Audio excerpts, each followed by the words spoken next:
PC ജോർജിന്റെ നാവിന്റെ താക്കോല് പൂട്ടി പോലീസിന്റെ കയ്യിൽ കൊടുക്കാൻ ഉദ്ദേശിക്കുന്നില്ല. ധന്യ PC ജോർജുമായി ബന്ധപ്പെട്ട് യൂത്ത് ലീഗ് ഒരു പരാതി കൊടുത്തിട്ടുണ്ട്. അതായത് PC ജോർജിനെ ഇപ്പം പിടിച്ചകത്തിടണം എന്ന് പറഞ്ഞുകൊണ്ടാണ് പരാതി കൊടുത്തത്.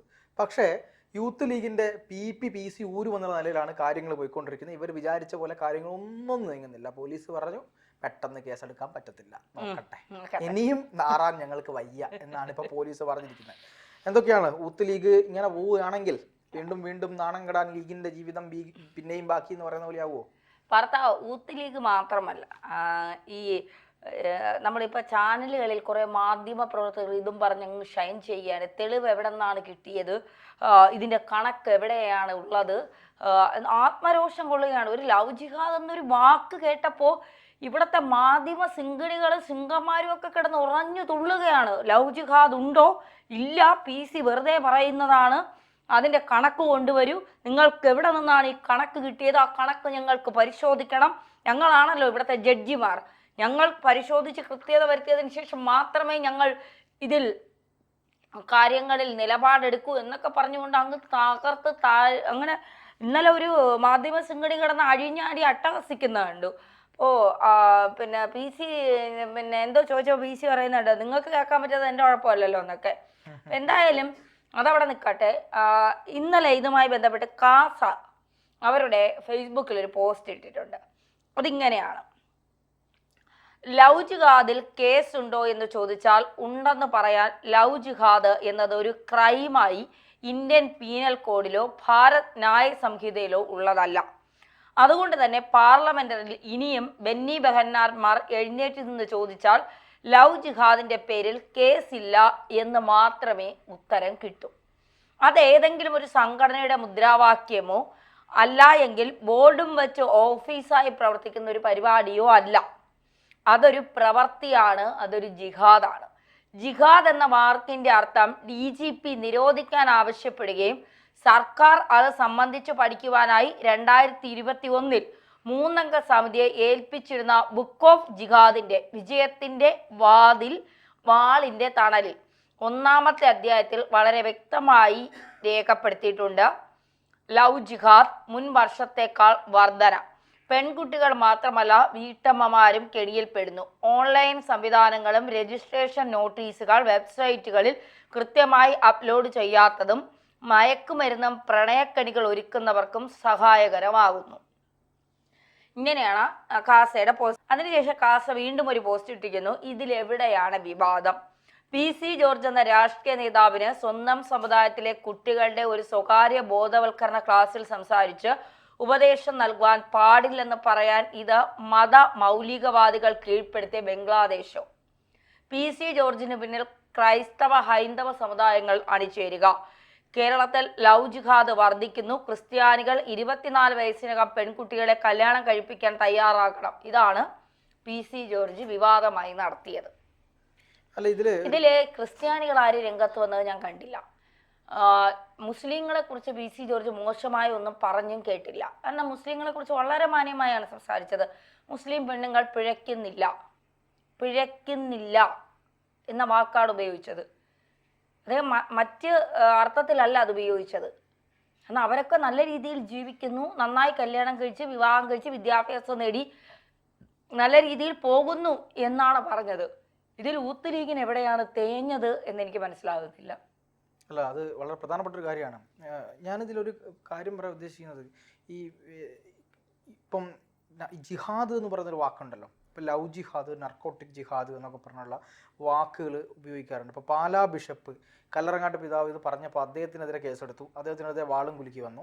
ഇപ്പോൾ ലവ് ജിഹാദിനെതിരായി കൊണ്ട് പറഞ്ഞപ്പോൾ PCക്കെതിരെയും ലവ് ജിഹാദ് പറഞ്ഞ ആളുകൾക്കെതിരെ എല്ലാം കേസെടുക്കണമെന്ന ആവശ്യമാണ് ഉയരുന്നത്. ഈ ലവ് ജിഹാദ് എന്ന് പറയുന്ന ഒരു പ്രതിഭാസം അല്ലെങ്കിൽ അങ്ങനെ ഒരു പ്രവൃത്തി ഇവിടെ ഉണ്ടെങ്കിൽ അത് നടത്തുന്നത് ആരാണ്?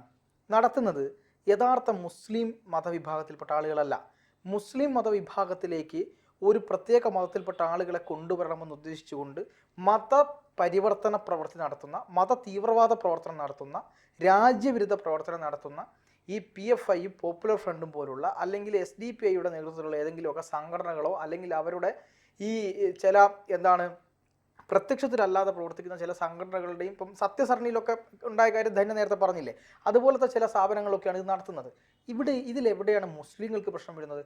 ഈ മുസ്ലിങ്ങൾ എന്നല്ലല്ലോ പറഞ്ഞത്, ഈ മുസ്ലിങ്ങളിലെ അല്ലെങ്കിൽ ഇസ്ലാം മതവിഭാഗത്തിലെ തീവ്രവാദികളായി നിൽക്കുന്ന, രാജ്യവിരുദ്ധരായി നിൽക്കുന്ന ആളുകൾ നടത്തുന്ന ഒരു കാര്യമാണ് ഈ പറയുന്ന ജിഹാദ്, അല്ലെങ്കിൽ ഈ ലവ് ജിഹാദ്. അതിന് ജിഹാദിൻ്റെ വിശാലമായ അർത്ഥമൊക്കെ പറയുന്നുണ്ട്.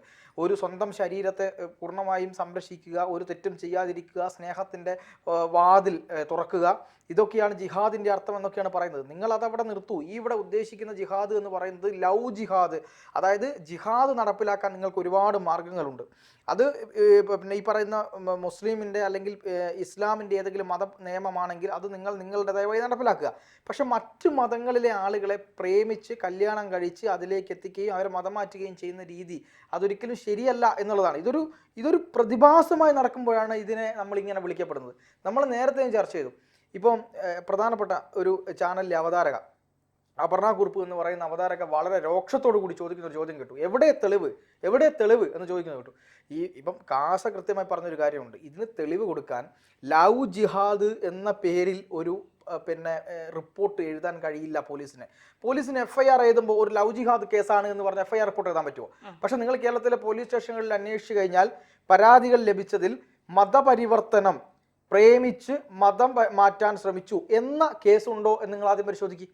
ആ കേസിൽ ആരാണ് പ്രതിസ്ഥാനത്ത് നിൽക്കുന്നത്, ആരാണ് വാദിസ്ഥാനത്ത് നിൽക്കുന്നത് എന്ന് നിങ്ങൾ പരിശോധിക്കുക. എത്ര കേസുകൾ നടന്നു എന്ന് നിങ്ങൾ പരിശോധിക്കുക. അഖില ഹാദിയുടെ കാര്യം നമ്മൾ പറഞ്ഞു, അവിടെ സുപ്രീം കോടതിയിൽ വരെ പോയി, അത് അവർ ആ നിലയ്ക്ക് നീങ്ങി. ഇപ്പോൾ തന്നെ നേരത്തെ പറഞ്ഞതുപോലെ നിമിഷ ഫാത്തിമയുടെ അമ്മ ബിന്ദുവിനോട് ചോദിച്ചാൽ ഇവിടെ ഈ പറയുന്ന ലവ് ജിഹാദ് ഉണ്ടായിരുന്നോ എന്നുള്ളത് കൃത്യമായിട്ട് നിങ്ങൾക്ക് മനസ്സിലാക്കാൻ കഴിയുമല്ലോ. ഇവിടെ നിന്ന് ISIS പോയ യുവതികൾ എങ്ങനെയാണ് അവിടെ എത്തിപ്പെട്ടത്? ഇവിടെ ഡോക്ടർമാർ എങ്ങനെയാണ് ISIS പോയത്? കേരളത്തിൽ ഇപ്പോൾ പറയുന്ന ശ്രുതി അടക്കമുള്ള ഈ ലവ് ജിഹാദിന് അടിമപ്പെട്ട ആളുകളുടെ വാക്കുകൾ, അവരുടെ ഫേസ്ബുക്ക് കുറിപ്പുകൾ, അവരുടെ അനുഭവങ്ങൾ, ഇതൊന്നും പോരെ നിങ്ങൾക്ക് ഈ പറയുന്ന FIR രജിസ്റ്റർ ചെയ്ത് അതിൽ ഈ പറയുന്ന ലവ് ജിഹാദ് എന്ന വാക്ക് അടയാളപ്പെടുത്താൻ കഴിയില്ല എന്ന് അറിഞ്ഞുകൊണ്ട് തന്നെ എവിടെ കണക്കുകൾ, എവിടെ FIRകൾ? FIR ഉണ്ടെങ്കിൽ മാത്രമേ ഇവർക്കൊക്കെ പിടിക്കത്തുള്ളൂ. കാരണം ഇത് FIR ഇടാൻ പറ്റത്തില്ല എന്ന് ഇവർ കൃത്യമായി അറിയാവുന്ന കാര്യമാണ്. കാരണം നമ്മുടെ രാജ്യത്തെ നിയമവ്യവസ്ഥ എന്ന് പറയുന്നത് ഇങ്ങനെ പോകുന്നതാണ്. ഇതൊരു തെറ്റായിട്ട് ഇവിടെ പറഞ്ഞിട്ടില്ല. തെറ്റായിട്ട് ഭരണഘടന പറയുന്ന ഒരു കാര്യത്തെയല്ലേ നമുക്ക് അങ്ങനെ പറയാൻ പറ്റത്തുള്ളൂ.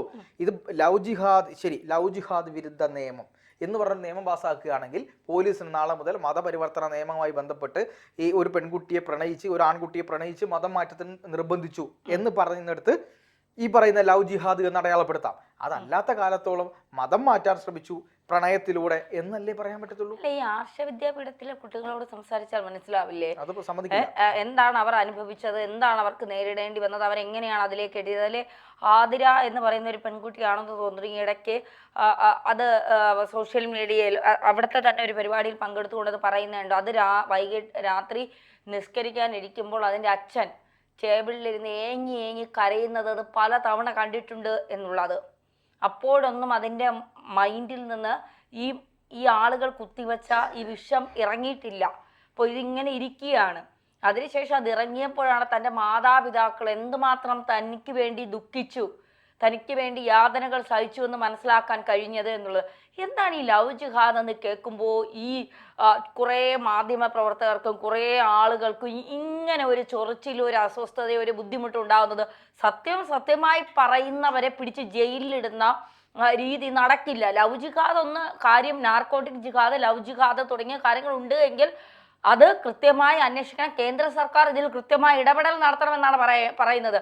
വെറുതെ ഒരു ദിവസം വന്നിരുന്ന് PC ജോർജ് പറയില്ല 400 പേര് പോയി അതിൽ 41 പേര് രക്ഷപ്പെടുത്തി. PC ജോർജിന്റെ കയ്യിൽ അത്രയും തെളിവുകൾ ഉണ്ടായിരിക്കും. അങ്ങനെ അദ്ദേഹം ആ തെളിവുകൾ കൊണ്ടുവന്നാൽ ഈ ചോദിക്കുന്നവരൊക്കെ 3G ആവില്ലേ? എന്നാൽ അവർ അംഗീകരിക്കുമോ? ഇല്ല. എന്നാലും അവർ പറയും അതൊരു പ്രണയവിവാഹമായിരുന്നു, പ്രണയിച്ചു പോയി കഴിഞ്ഞാൽ മതം മാറരുത് എന്നൊന്നും എവിടെയും പറഞ്ഞിട്ടില്ലല്ലോ എന്നൊക്കെ പറഞ്ഞ് ന്യായീകരിക്കുന്ന ന്യായീകരണമാണ് ഇവിടെ കാണുക. ഇതൊക്കെ ഒരു പ്രത്യേകതരം സ്വഭാവമാണ്. ഇവിടെ ഇതൊന്നും അംഗീകരിക്കില്ല.